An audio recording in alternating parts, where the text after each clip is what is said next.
حضرت عائشہ صدیقہ رضی اللہ تعالی عنہا کا بڑا مشہور واقعہ ہے، حدیث کی متعدد کتابوں میں ملتا ہے۔ رمضان شعبان کی 15ویں رات تھی اور عشاء کی نماز کے بعد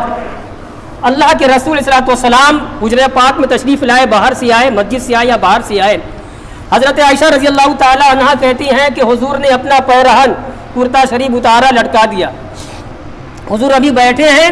اور بیٹھتے ہی جسے کچھ یاد آ جائے فوراً پھر جو ہے کرتا پیرہن پہنا اور تیزی سے چلے گئے۔ خلاف معمول کبھی ایسا نہیں ہوا تھا۔ وہ کہتی ہیں کہ میں بہت پس و پیش میں پڑ گئی کہ کیا معاملہ ہے، چلے گئے حضور۔ اب ان کے یہ اپنا واقعہ اپنے ذہن میں آنے والی بات بیان کر رہی ہیں کہ میرے ذہن میں یہ بات آئی کہ باری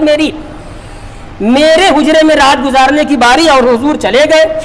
ایسا تو نہیں کسی اور جو ہے جی الفاظ کی ترجمانی کر رہا ہوں، ان کی اپنی بات ہے کہ میرا گمان یہ تھا کہ حضور بعض ازواج کے پاس تشریف لے گئے تو میں بھی پیچھے پیچھے پلٹی کہ دیکھیں حضور کہاں گئے، اور میں جاتے جاتے تلاش کرتے کرتے جب میں بڑھی تو بقیع الغرقد جنت البقیع وہاں حضور ہیں، جو مسلمانوں کا قبرستان تھا، قبرستان، اور وہاں پہ جو ہے حضور تمام اہل قبور کے لیے دعائیں مغفرت کر رہے ہیں۔ میں نے حضور کو دور سے دیکھا اور فوراً واپس ہو گئی اور آ کے کمرے میں بیٹھی، اور اس کے بعد حضور آ رہے ہیں۔ حضور آئے، دیکھا کہ عائشہ تھوڑا پریشانی کا عالم ہے اور ہانپ رہی ہیں۔ عائشہ کیا بات ہے؟ تب واقعہ بیان کیا کہ حضور آپ تشریف لائے اور آپ جو ہے پھر جلدی سے چلے گئے خلاف معمول۔ میرا ذہن پتہ نہیں کہاں کہاں گیا، میں جو ہے گئی اور آپ کو دیکھا کہ آپ قبرستان میں ہیں اور اہل قبور کے لیے، مسلمان شہداء کے لیے، مسلمان مردوں کے لیے آپ دعائیں مغفرت کر رہے ہیں، اور میں نے دیکھا پھر واپس پلٹ آ گئی۔ میرے دل میں خیال ایسا گزرا تھا۔ تو حضور نے فرمایا کہ آپ تم یہ گمان کرتی ہو کہ اللہ اور اللہ کے رسول تم پر ظلم کریں گے، تم پر زیادتی کریں گے۔ اے عائشہ اتدری یا عائشہ تو ما هذه اللیلہ، اے عائشہ کیا جانتی ہو یہ کون سی رات ہے؟ یہی تاریخ ہے شب برات کی۔ حضور نہ فرماتے تو کیسے معلوم ہوتا کہ ہاں شب برات بھی کوئی رات ہے؟ تو کہا نہیں آقا نہیں جانتی۔ کہا یہ وہ رات ہے شعبان کی 15ویں رات، یہ وہ رات ہے کہ اس رات میں اللہ تبارک و تعالی آسمان دنیا پر نزول جلال فرماتا ہے۔ اللہ تبارک و تعالی عرش رحمان سے نزول فرماتا ہے آسمان دنیا پر، اور عام رحمت کا معاملہ ہوتا ہے، رحمت برستی ہے، اور اللہ تبارک و تعالی کی طرف سے آواز ہوتی ہے، ندا ہوتی ہے۔ حدیث کے الفاظ ہیں، اللہ کے رسول نے فرمایا ان اللہ عز وجل ينزل لیلۃ النصف من شعبان الى السماء الدنیا، اللہ تبارک و تعالی اس رات میں شعبان کی 15ویں رات میں آسمان دنیا پہ نزول فرماتا ہے۔ فیغفر لاکثر من عدد شعر غنم کلب، اور جب نزول فرماتا ہے اس کی رحمت عام ہوتی ہے تو وہ قبیلہ بنو کلب کے اندر بھیڑ بکریوں کے جسموں کے اوپر بال کے برابر اپنے گنہگار بندوں کو معاف فرماتا ہے، ان کی مغفرت فرماتا ہے۔ میں نے کہا تھا ایک لفظ آپ کو دیا تھا، بہانہ۔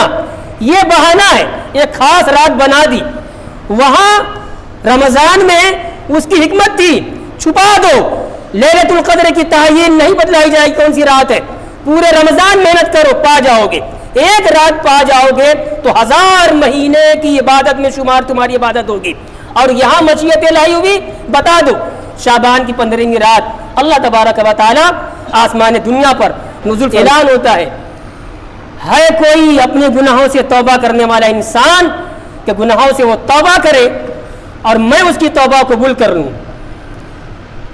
ہے کوئی پریشان حال مسلمان شخص کہ وہ مجھ سے فریاد کرے، وہ مجھ سے رجوع ہو،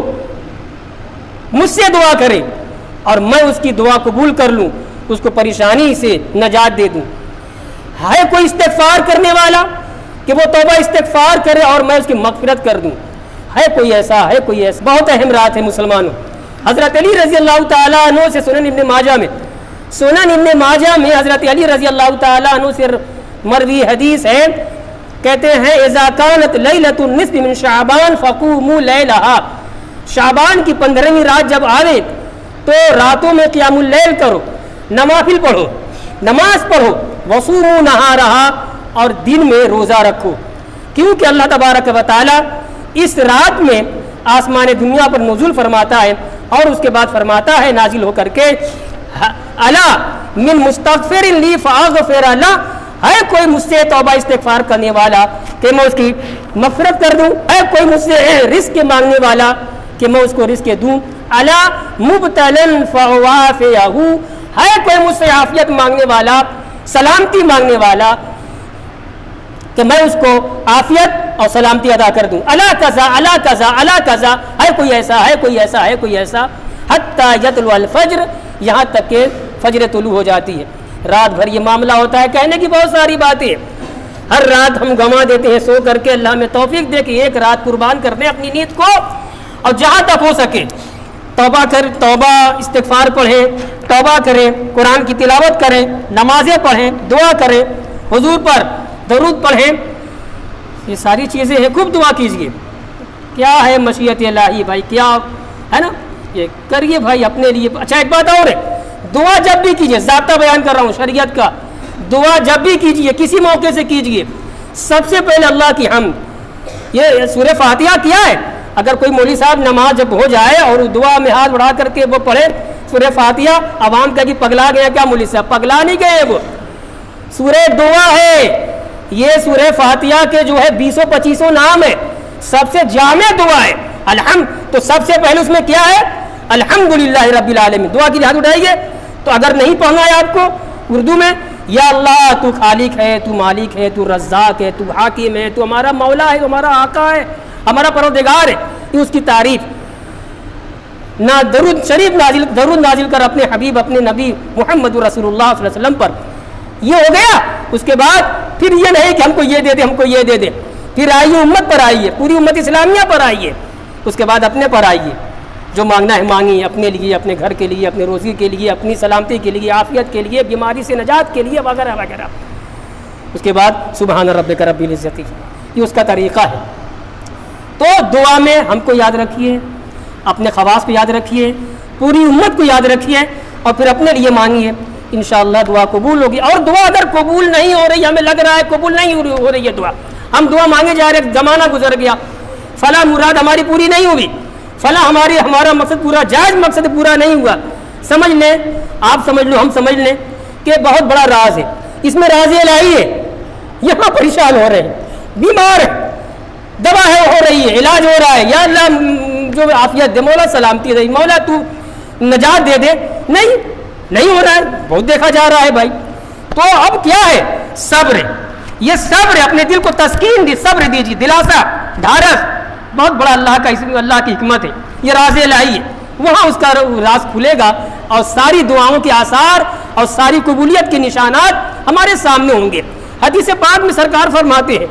کہ جب میدان محشر میں وہ بندہ جو دنیا میں دعا پر دعا پر دعا پر دعا کرتا جا رہا ہے، خوب دعا کر رہا ہے، اس کے بھی جائز خواہشات تھی، جائز تمنائیں تھی، اس کی اپنی نیک مرادیں تھی، مگر دعا قبول نہیں ہوئی، اللہ نے دعا نہیں قبول کی۔ جب وہاں وہ ساری دعائیں دیکھے گا کہ سب کی جزا یہاں مل رہی ہے، تو وہ بندہ تمنا کرے گا اس وقت کہ اے کاش دنیا میں میری کوئی دعا قبول نہ ہوتی، سب کا یہاں اجر مل جاتا۔ بہت بڑی چیز ہے، اللہ تبارک و تعالی ہمیں اس کی کو سمجھنے کی توفیق عطا فرمائے۔ وآخر دعوانا ان